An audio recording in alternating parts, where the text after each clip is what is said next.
Mahigpit na ipinatutupad ng Manila City Government ang tire clamping operations upang disiplinahin ang mga pasaway na driver na pumaparada sa mga pangunahing lansangan ng lungsod na siyang nagdudulot ng mabigat na daloy ng trapiko. Si Julius Isamburon sa detalye.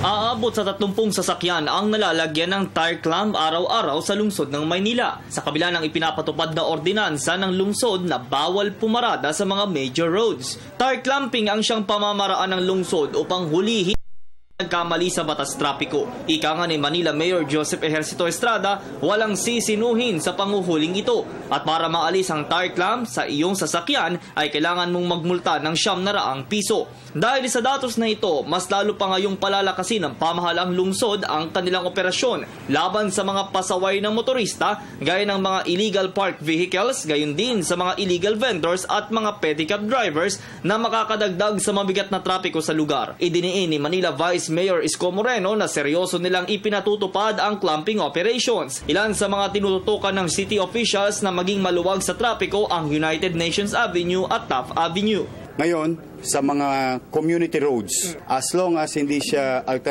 alternate route, yun po ito-tolerate muna.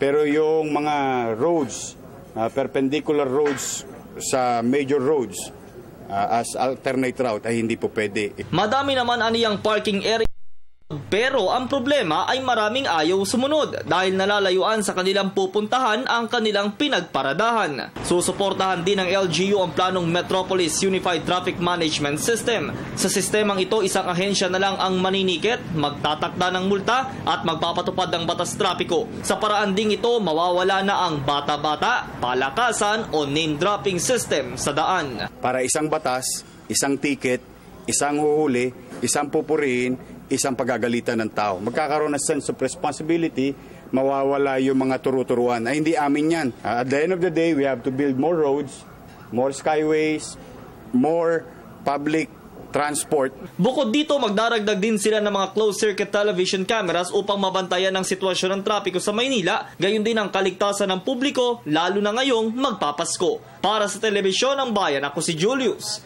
Isamburon.